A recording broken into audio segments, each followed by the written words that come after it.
Hi friends, I am Neeta Sharma from Metro Computers. आज मैं आपको बताने जा रही हूँ ब्लॉग्स के बारे में। BLOGS blogs. ब्लॉग का शाब्दिक अर्थ होता है चिट्ठा। चिट्ठा जहाँ हम अपने विचारों को व्यक्त कर सकते हैं। जिस पेपर पर हम अपने विचारों को व्यक्त करते हैं उसको ही चिट्ठा कहा जाता है। एक चिट्ठा आपका बैलेंस शीट होती है, लेकिन यहाँ वो चिट्ठा नहीं है, ये वेबसाइट पर बनाया जाता है। हिंदी का सबसे पहला ब्लॉग जो है वो था आपका 9211। बहुत सारी वेबसाइट्स हैं जो आपको ब्लॉग बनाने की सुविधा देती हैं। ब्लॉग अपने विचार हैं जिन्हें हम लोगों तक पहुंचाना चाहते हैं और हम उन पे कमेंट भी चाहते हैं। हम दर्शकों को या पाठकों को चाहते हैं कि वे हमने जो हमारे विचार दिए हैं उसके बारे में कुछ कमेंट दें, कुछ कहें कि इसमें क्या गलत है या क्या सही है। ब्लॉग में ये भी हो सकता है और अपने विचारों का केवल आदान प्रदान भी हम इसके द्वारा कर सकते हैं। कई वेबसाइट्स हमें ब्लॉग बनाने के पैसे भी देती हैं, क्योंकि ब्लॉग्स में एड्स वगैरह भी दिए जा सकते हैं। कई एड्स के लिए भी ब्लॉग बनाए जा सकते हैं। एड्स मतलब एडवर्टाइजमेंट्स वगैरह। ब्लॉग का जो है ओरिजिनल नेम, जो है प्रारंभिक नेम, वो था आपका वेब लॉग, WEB वेब और LOG वेबलॉग। और किसी ने इसको मजाक में वी ब्लॉग भी कहा था, वी ब्लॉग। और धीरे धीरे बाद में ये जो है शब्द वी भी इसमें से हट गया और ये केवल ब्लॉग रह गया। आज की तारीख में ब्लॉग बहुत पॉपुलर हो चुका है और बड़े बड़े जो है राइटर्स हैं, बड़े बड़े अभिनेता हैं, एक्टर्स वगैरह, एक्ट्रेस, सभी लोग अपने अपने ब्लॉग लिखते हैं।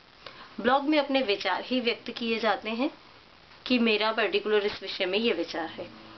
दूसरा, ब्लॉग जो है एक सब्जेक्ट पर होते हैं। जैसे जिसको जिसमें रुचि है, यदि आपको एजुकेशन में रुचि है तो आप शिक्षा के बारे में क्या क्या बातें आप कहना चाहते हैं, आप उसको अपने ब्लॉग्स में लिख सकते हैं। या आपको स्पिरिचुअल में नॉलेज है और आप मीन्स अध्यात्म में नॉलेज है और आप आध्यात्मिक कुछ लिखना चाहते हैं, उसमें आप चाहते भी हैं कि कोई आपके बारे में आपको ये सजेस्ट करे कि ये आप गलत कह रहे हैं या सही कह रहे हैं, वो चीज़ें भी आपको उसमें मिल सकती है। मीन्स जब आप ब्लॉग लिखेंगे तो उस पे आपके पास कमेंट आएंगे कि आपने ये सही लिखा है या बिल्कुल गलत लिखा है, जो भी हो। मीन्स उसमें या इसमें आप ये एडिटिंग और कर सकते हैं कि नहीं, इसमें ऐसा भी होता है, ये सब आप कर सकते हैं। मीन्स आपको सबसे पहले अपना एक सब्जेक्ट चुनना होता है और फिर आप उस सब्जेक्ट के बारे में जो कुछ भी लिखते हैं और आप चाहते हैं कि इसे सब लोग पढ़ें, उसी को हम ब्लॉग कहते हैं। जैसा कि मैंने बताया कि वेबसाइट्स पर जब हम अपने विचार लिखना चाहते हैं तो उन्हीं को ब्लॉग कहा जाता है। इसलिए प्राय हमारे पास ब्लॉग लिखने के लिए सबसे पहले हमारी पर्सनल वेबसाइट होनी चाहिए। मीन्स हमें एक वेबसाइट का रजिस्ट्रेशन कराना चाहिए, जो कि मैंने आपको हमारी जो है एक वीडियो उसमें बताया हुआ है। इंटरनेट पर किस प्रकार से हम वेबसाइट बनाते हैं, रजिस्ट्रेशन कराते हैं, वो डिटेल मैंने बताई हुई है। उस प्रोसेस के द्वारा हम अपनी एक वेबसाइट बना सकते हैं। कई वेबसाइट्स हैं जो आपको स्टेप वाइज इनको बनाने की सुविधा देती हैं। जैसे blogger.com है, wordpress.com है। आप इन वेबसाइट्स को खोलेंगे तो ये अपने आप आपको ऑप्शंस मिल जाएंगे और वहां से आप अपना अपना ब्लॉग तैयार कर सकते हैं। लेकिन आप के सामने सबसे बड़ी बात यह है कि जैसा कि हमने बताया, ब्लॉग होते हैं अपने विचारों को व्यक्त करना। तो आप अपने विचारों को कहाँ व्यक्त करेंगे? आप किसी दूसरे की साइट पर जाके तो व्यक्त नहीं कर सकते हैं।